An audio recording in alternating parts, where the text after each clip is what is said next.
Good morning to all of you. तो पिछली classes में हमने जहाँ तक बात करी थी वो दो संवैधानिक केसेस, जिसके बाद हमने कहा था कि हम नेक्स्ट क्लास में बात करेंगे कि 24वां, 25वां और 26वां संविधान संशोधन, यानी 24th, 25th, 26th संविधान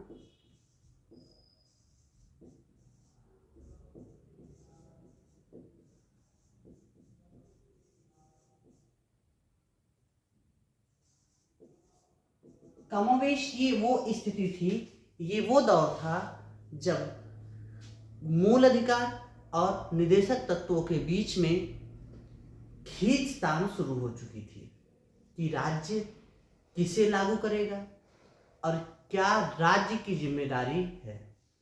मूल अधिकार को प्राथमिकता दी जाए या निदेशक तत्वों को।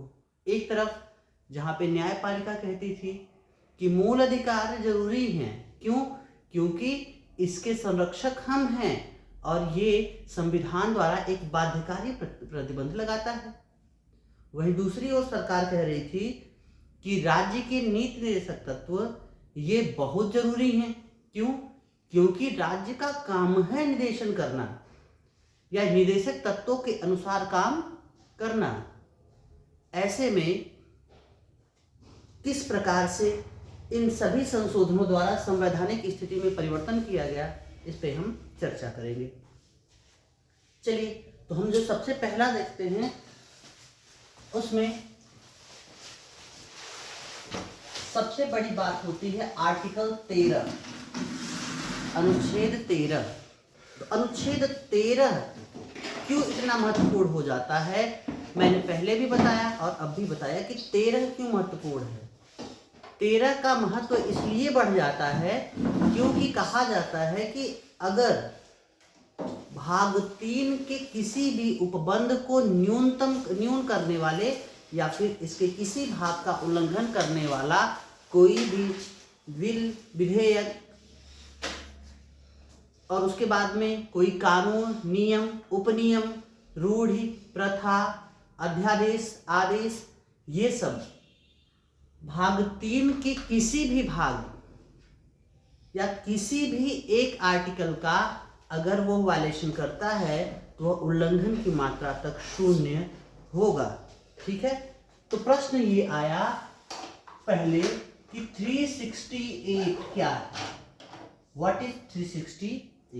368 का मामला ये था कि अगर 368 का मामला विधि मान लिया जाए तो इसका मतलब है कि आर्टिकल 13 368 पर लागू हो जाएगा। तो कहा गया कि आर्टिकल 368 यह विधि की परिभाषा में, विधि की परिभाषा में शामिल नहीं, ये विधि की परिभाषा में शामिल नहीं है। उसके बाद में कहा गया एक चीज और कि जितने भी संविधान संशोधन होंगे, ये संविधान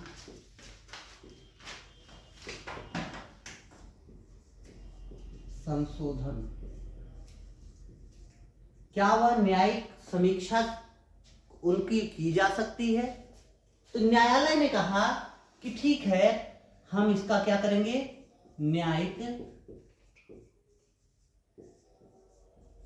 समीक्षा करेंगे, जुडिशियल रिव्यू करेंगे। और जो तीसरा बड़ा मुद्दा था वो था कि संविधान संशोधन पर राष्ट्रपति की स्थिति। क्यों? क्योंकि संविधान संशोधन पर राष्ट्रपति की स्थिति बड़ी कंफ्यूजिंग थी। अगर हम एक आर्टिकल देखें, वो है आर्टिकल 54। तो आर्टिकल 54 क्या कहता है कि भारत के राष्ट्रपति में समस्त कार्यकारी शक्तियां निहित होंगी। और वहीं आर्टिकल 74 एंड 75 क्या अगर मिला के देखें तो हमें कम बेस 74 पहले देखेंगे फिर उसके बाद 75। क्यों? क्योंकि यहाँ पे कहा गया कि राष्ट्रपति की सलाह और सहायता के लिए एक मंत्रिपरिषद होगा, राष्ट्रपति जिसके सलाह पर अपना कार्य संपादित करेगा। तो हो गया ना, यानी राष्ट्रपति कार्य करेगा और ये क्या करेगा, सलाह देगा। यानी संविधान में सलाह कैसी हो ये चीजें नहीं थी।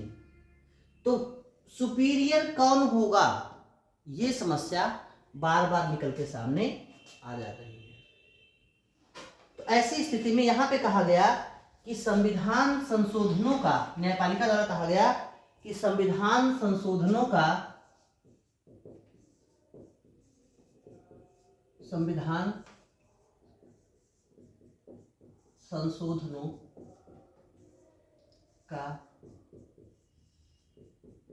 न्यायिक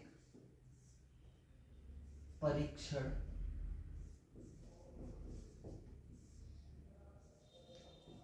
किया जा सकता। विस्तार से इसे मैंने अपनी क्लासेस में आपको बताया हुआ है। सिंपल सी बात है कि ये हम जितना शॉर्ट में यहाँ पे चल रहे हैं उतना शॉर्ट तो चीजें हैं नहीं। तो ये क्लास ही रिवीजन की है, तो इससे ज्यादा रिवीजन तो वो पूरी क्लास हो जाएगी, ठीक है। लेकिन उसके बाद इसमें भी कुछ, जैसे 25वां संविधान संशोधन, कॉन्स्टिट्यूशनल अमेंडमेंट। देखिए संविधान संशोधन जो प्रारंभ के थे वहां पे एक बात थी कि 31B यानी क्या, भूमि अधिग्रहण। क्या? भूमि अधिग्रहण।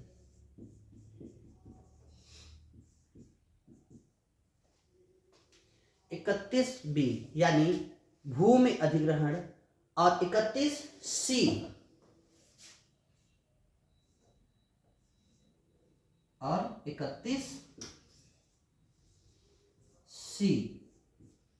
को आर्टिकल 19 पर प्रावधान, या कह दीजिए कि आर्टिकल 19 पर वरीयता दी गई आर्टिकल 31B और 31C को।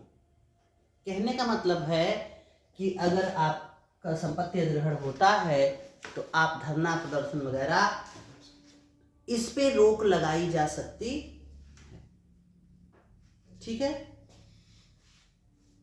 यानी 31C आगे चलकर इसी में क्या किया गया, 31C 31B को सभी 19 और 14 यानी 19 और 14 इसी में क्या जोड़ दिया गया, 14 आर्टिकल 14 पर वरीयता दी जा सकती है।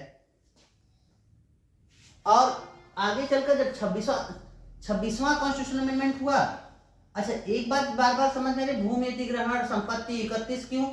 क्योंकि 31 है उस समय पे संपत्ति का अधिकार, और जैसे ही सरकार भूमि अधिग्रहण करती वैसे ही लोग कहते संपत्ति हमारे क्या है, मूल अधिकार है, सरकार इसका ग्रहण नहीं कर सकती। इसीलिए 31 ज्यादा चर्चा में आएगा शुरू में। जब इसी प्रॉब्लम के कारण बाद में क्या हुआ कि संपत्ति के अधिकार को मूल अधिकार से हटाकर हमें संवैधानिक अधिकार बना दिया गया, जिसमें क्या किया गया कि प्रीवी पर्स को समाप्त कर दिया गया। अब प्रीवी पर्स क्या है? प्रीवी पर्स एक न्यूनतम पैसा था जो राजा महाराजा जिनकी रियासतें भारत में विलय कर ली गई थी, जब विलय की गई थी तो स्थितियां अलग थी, तो उन्हें कुछ लालच देना था। तो हमने कहा ठीक है आप आ जाइए, हम आपको क्या दे देंगे, हम आपको प्रीवी पर्स देंगे, यानी आपको कुछ पैसा दे देंगे, 5 लाख 10 लाख जो भी है, महीना दें चाहे सालाना दें, लेकिन हम आपको कुछ पैसा देंगे। लेकिन प्रीवी पर्स को समाप्त कर दिया गया। क्यों? क्योंकि हमने कहा है कि सभी क्या है, आर्टिकल 14 सभी को हमने समान कहा है। तो प्रीवी पर्स में इन्होंने ऐसा क्या काम कर दिया, हम इनको क्यों पैसा दें? तो देखिए ये वो दौर था कि भारत में अब धीरे धीरे इंदिरा गांधी की सरकार थी। अब इंदिरा गांधी की सरकार पे भी समाजवादी प्रभाव ज्यादा था। तो समाजवादी प्रभाव कहता है कि किसी भी कोई एलिट क्लास नहीं होगा। मार्क्स को पढ़ें तो मार्क्स ने हमेशा कहा कि एलिट क्लास ने लोअर क्लास का शोषण किया हुआ है, ठीक है, यानी बुर्जुआ वर्ग ने सर्वहारा वर्ग का शोषण किया हुआ है। तो धीरे प्रीवी पर्स खत्म करने का मतलब दो चीजें थी। एक तो भारत सरकार के पास पैसे कम थे, वो फालतू के पैसे नहीं देना चाहती थी, और दूसरी बात ये है कि प्रीवी पर्स खत्म करके हमारे आर्टिकल 14 से लेके आर्टिकल 18 तक का जो समता का अधिकार, समानता का अधिकार है, वो क्या किया, सबको बराबर कर दिया, चाहे राजा हो चाहे रंक हो, ठीक है। जब प्रीवी पर्स खत्म हुआ तब समस्या आ गई, यानी ये भी हुआ तो भी समस्या नहीं, ये भी हुआ तो भी समस्या कम हुई, ये भी हुआ तो भी कम समस्या हुई, लेकिन प्रीवी पर्स खत्म हुआ तो समस्या हो गई। जब प्रीवी पर्स खत्म हुआ तब एक व्यक्ति हैं साउथ इंडिया, आप अक्सर उनका नाम सुनते होंगे, केशवानंद भारती। तो केशवानंद भारती बनाम केरल राज्य, 1973 का यह वाद है। 1973 का यह वाद है क्या, केशवानंद भारती बनाम केरल राज्य।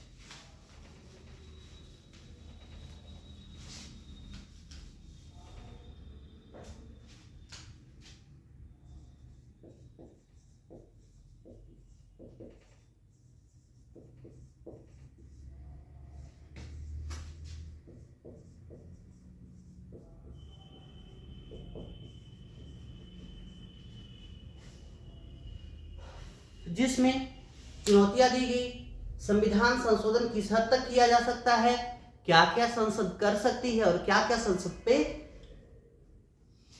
रोक लगाया जा सकता है। तो ठीक है, तो कोर्ट ने भी कहा देखो संविधान में संशोधन करने का अधिकार संसद के पास आर्टिकल 368 के तहत है, और 368 भी एक विधि है। 368 भी क्या है, एक विधि है। विधि कह दिया यानी आर्टिकल 13 उस पर लागू हो जाएगा। और संविधान में संशोधन करने का अधिकार तो संसद के पास है, लेकिन यानी संसद संविधान के संविधान के किसी भी भाग में संशोधन कर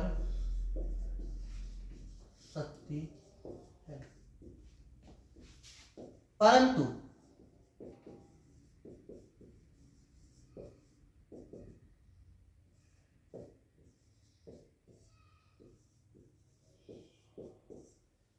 संशोधन की सीमा वो होगी कि संविधान के आधारभूत ढांचा नष्ट न हो। इसीलिए कहा जाता है केशवानंद भारतीवाद से क्या आया, आधारभूत ढांचे का सिद्धांत आया। आधारभूत ढांचे का पीसीएस का बहुत क्या कहते हैं पसंदीदा प्रश्न है, ये अक्सर पूछता है और एक दो बार तो आईएएस तक में आ गया है, ठीक है। और कहा कि आधारभूत ढांचा बताएगा कौन, हम बताएंगे, न्यायपालिका बताएगी कि आधारभूत ढांचा है क्या। और कहा संविधान संशोधनों का वही पुरानी बात कि संविधान संशोधनों का न्यायिक पुनरावलोकन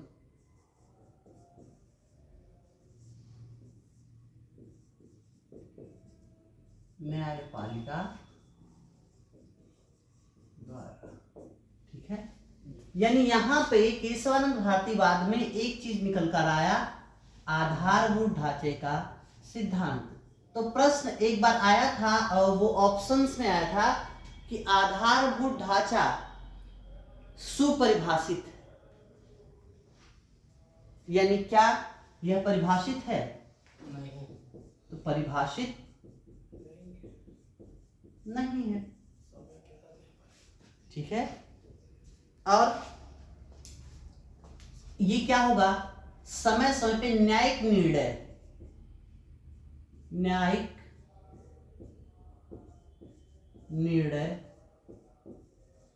द्वारा, न्यायपालिका द्वारा बताया जाएगा कि कौन सी चीज आधारभूत ढांचा है। ठीक है, यानी आधारभूत का मतलब क्या है? आधारभूत का मतलब वो स्थितियां, वो चीजें जिसको समाप्त करने से संविधान के पूरे ढांचे में क्या हो जाएगा, परिवर्तन हो जाएगा। जैसे बिल्डिंग का अगर ढांचा गिरा दिया, मूल ढांचा मतलब पिलर्स गिरा दिए जाए तो बिल्डिंग ऑटोमेटिक गिर जाएगी। उसी तरह से संविधान का वो पिलर गिरा दिया जाए तो संविधान का जो मूल वो ढांचा है वो समाप्त हो जाएगा, पूरा संविधान समाप्त हो जाएगा। ठीक, तो कहा गया कि अच्छा कुछ प्रमुख क्या क्या कहा गया, जैसे कहा गया कि भारतीय स्वतंत्रता, गणराज्य, संघीय व्यवस्था, न्यायपालिका से कार्यपालिका का पृथक्करण या विधायिका का पृथक्करण। तो ऐसी चीजें जो बेस हैं उनको बताया गया आधारभूत ढांचा। तो कुछ वादों में कहा गया कि क्या क्या है, जैसे कि राजनारायणवाद में कहा गया स्वतंत्र व निष्पक्ष चुनाव क्या है, आधारभूत ढांचा। यानी पहला वाद जो आया राजनारायणवाद, याद है कि नहीं? राजनारायणवाद, ये साहब इंदिरा गांधी के खिलाफ खड़े हुए थे और इंदिरा गांधी ने इनको हराया था। तो उस चुनाव प्रचार में इंदिरा गांधी ने सरकारी जीप का इस्तेमाल किया था। तो सरकारी मशीनरी का उपयोग करने के नाम पे ये चले गए थे Allahabad high court. Justice Chandrachud ने इंदिरा गांधी को दोषी पाया और उनके निर्वाचन को रद्द कर दिया।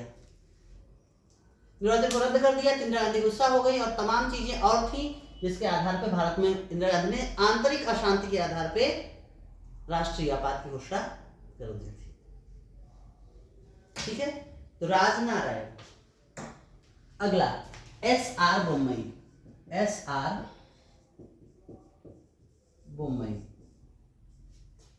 बोम्मईवाद में क्या कहा गया कि संघवाद और पंथ निरपेक्ष आधारभूत ढांचा है। संघवाद व पंथ निरपेक्ष आधारभूत ढांचा है। I.R.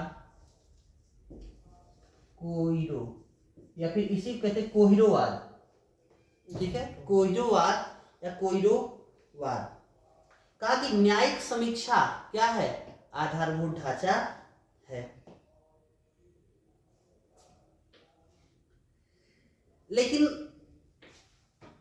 इंदिरा गांधी को ये पसंद नहीं आया। इंदिरा गांधी थोड़ा सा क्या था ना कि वो अपने हिसाब से भारत चलाना चाहती थी, वो किसी के इंटरफेयर को पसंद नहीं करती थी।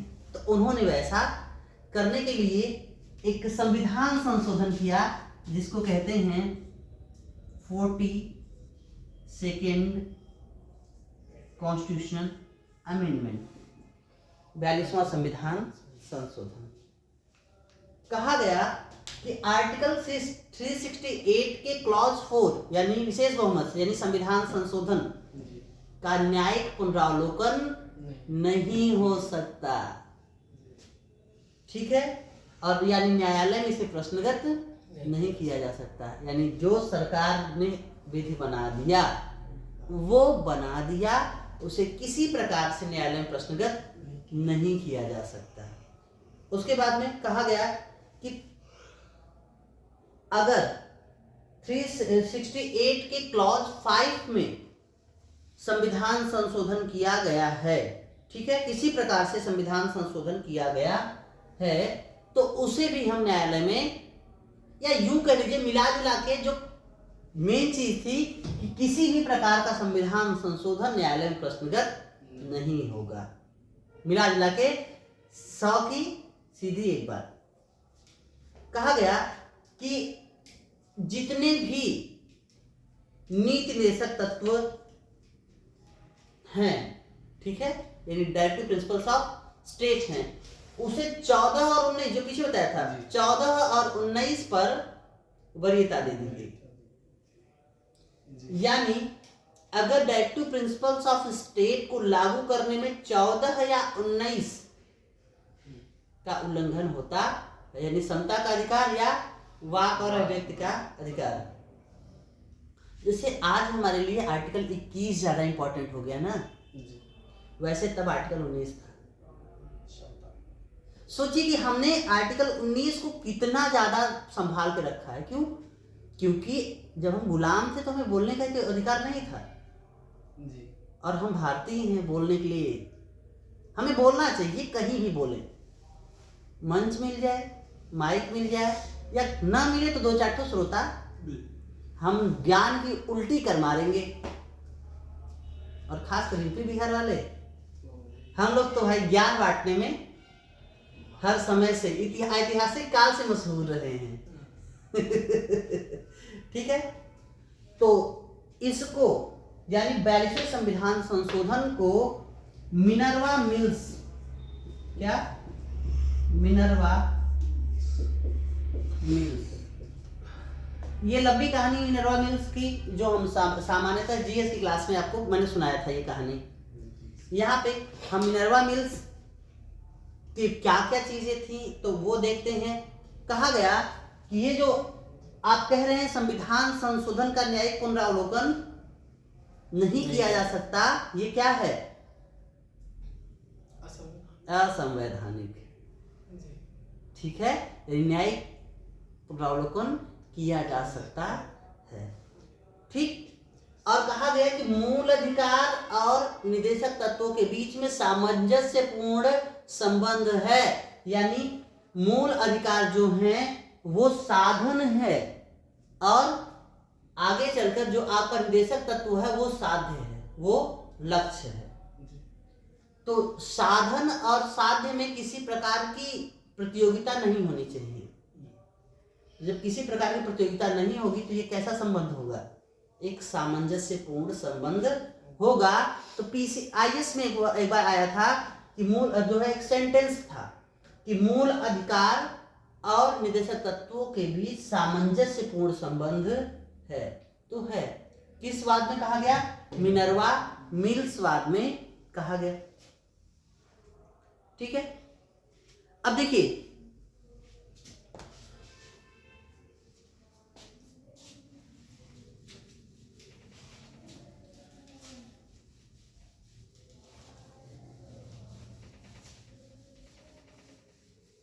इसके बाद एक और केस आया, वामन राव और IR कोहिलूवाद। फिर से एक बार IR कोहिलू आते हैं और वामन राव के साथ आते हैं, दो अलग अलग वो है। तो अप्रैल 1973 में तो कहा गया, अप्रैल 1973 या ये यूं के लिए 24 अप्रैल 1973। डेट क्यों बता रहे हैं? क्योंकि इस डेट को इस वाद का फैसला है। इसमें जो सबसे महत्वपूर्ण था, कहा गया 9th शेड्यूल यानी 9वीं अनुसूची, जो अभी तक क्या थी, जो अभी तक यानी इस डेट से पहले न्यायिक समीक्षा नहीं की जा सकती थी। कहा गया कि आपने इस डेट से पहले जो ऐड करना था आपने ऐड कर लिया, उसकी न्यायिक समीक्षा हम नहीं करेंगे। लेकिन इस डेट के बाद अगर आपने 9वीं अनुसूची में कुछ जोड़ा तो वो भी न्यायिक समीक्षा के दायरे में होगी। ठीक है, कौन सा डेट? 24 अप्रैल 1973। अच्छा, अब प्रश्न आया कि क्या 9वीं अनुसूची का न्यायिक पुनरावलोकन किया जा सकता है। इसके बाद किया जा सकता है? पार्शली हाँ, पार्शली ना। हाँ, इससे पहले नहीं किया जा सकता था, इसके बाद किया। ठीक है, दोनों चीजें अगर ऑप्शन में रहे कि वर्तमान समय में 9वीं अनुसूची का पुनरावलोकन किया जा सकता है तो हाँ किया जा सकता है। जी। ठीक है, किस वाद से? 24 अप्रैल में सकते हैं। किस वाद से? वामन राव वाद और IR कोहिलो वाद। ठीक है,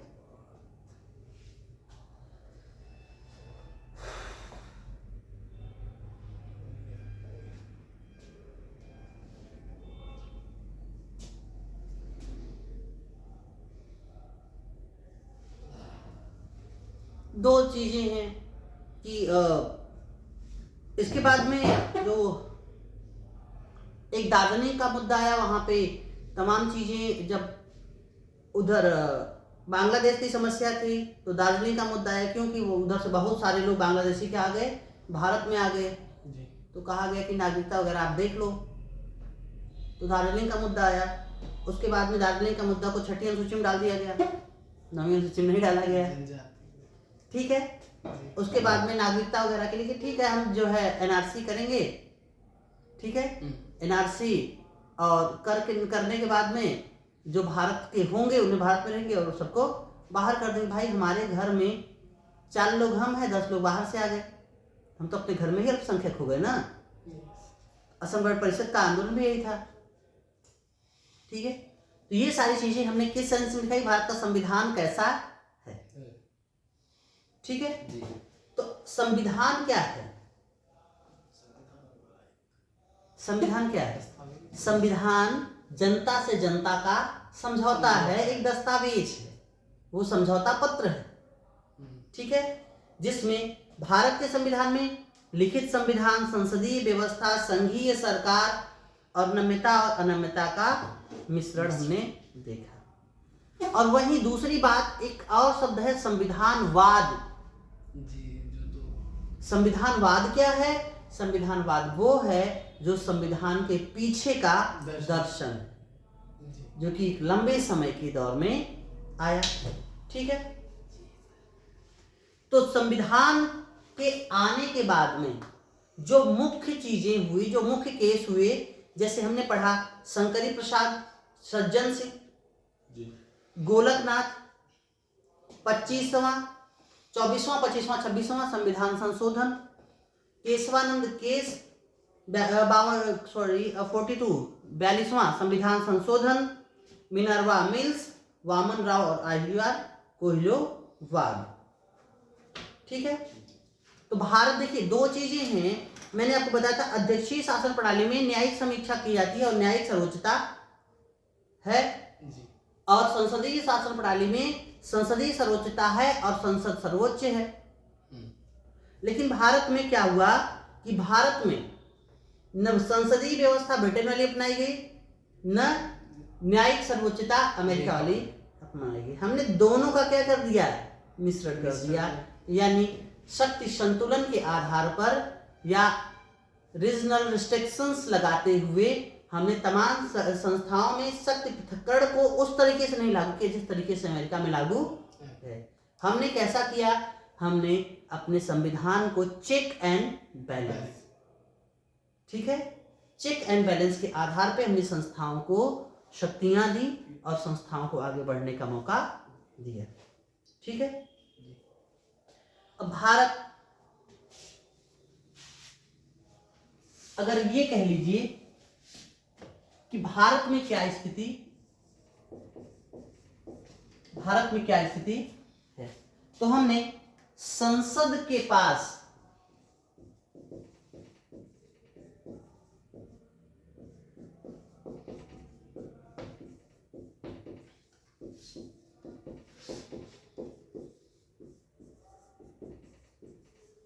संसद के पास विधि बनाने की शक्ति है, लेकिन इसे न्यायालय में प्रश्नगत किया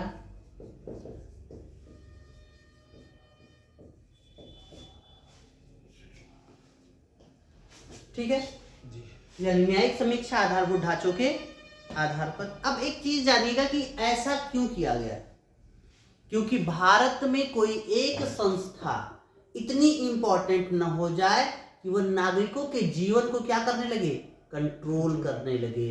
भारत की जो संस्थाएं हैं वो कैसी हों, वो ऐसी हों कि वो क्या करें, एक दूसरे को चेक एंड बैलेंस करें। अब यहाँ पे देखिए, संसद के पास भी बना सकती है, न्यायिक समीक्षा कर सकता है। न्यायालय अगर कोई जो है साबित कदाचार या भ्रष्टाचार का आरोप, अक्षमता का आरोप से न्यायाधीश पीड़ित है या फिर न्यायाधीश पे लगाया गया है, उसने किया है, तो उसको हटाने की विधि कहाँ पे चलेगी, संसद में चलेगी।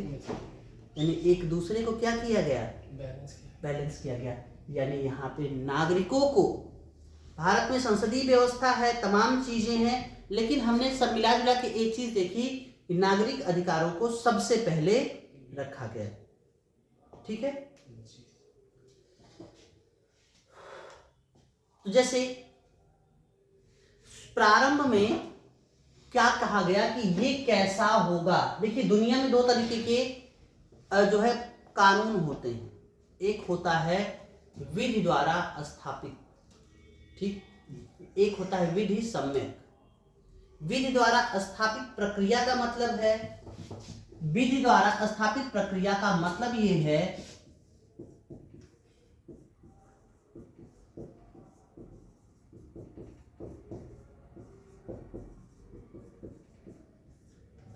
कि संविधान में जो लिख दिया गया, ठीक है, संविधान में जो लिख दिया गया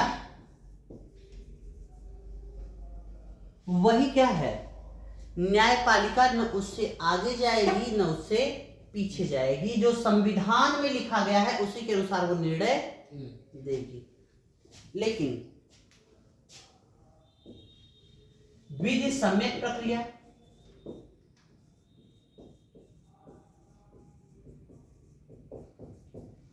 ये जांच करिए कि क्या संविधान में जो लिखा गया है वो उचित है, सम्यक है।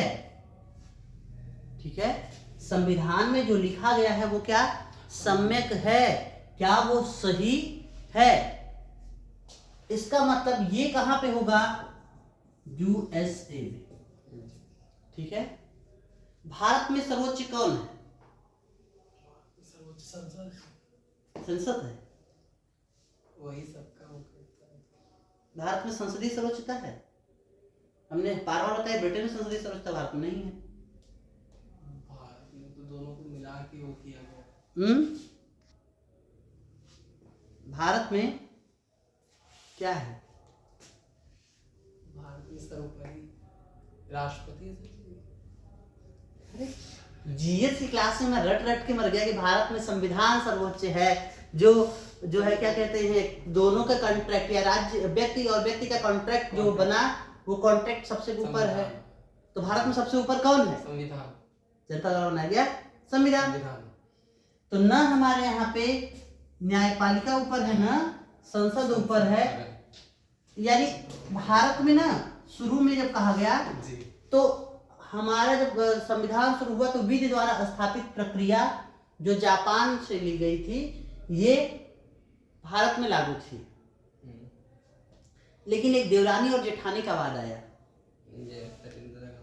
मेनका गांधी, विदेश यात्रा करने का अधिकार। तो उस वाद से न्यायपालिका ने अपने आप को विधि सम्यक प्रक्रिया की ओर गमन करना प्रारंभ कर दिया। ठीक है जी। तो इस हिसाब से अगर देखा जाए तो भारत के संविधान की जो मूल स्थिति है वो हमने समझी। ठीक है, और संविधान की मूल स्थिति समझने के बाद में हम बहुत ब्रीफली हम प्रियम्बल और प्रियम्बल के बाद में हम डायरेक्ट आर्टिकल्स पे आ जाएंगे। तो आज इतना ही करते हैं। संविधान को हमने समझ लिया, स्थितियां समझ ली और क्या है मूल ढांचा, क्या है, सारी चीजें हमने ये जान लिया। तो कल हम लोग हल्का सा प्रियम्बल आप पढ़ के आइएगा जो मैंने पढ़ाया है, और मैंने काफ़ी वहाँ पे काफ़ी जो है बड़े में लिखा है जीएस में, तो प्रियम्बल पढ़ के आइएगा और उसके बाद में हम लोग छोटा सा प्रेम्बल का डिस्कशन और उसके बाद में डायरेक्ट आर्टिकल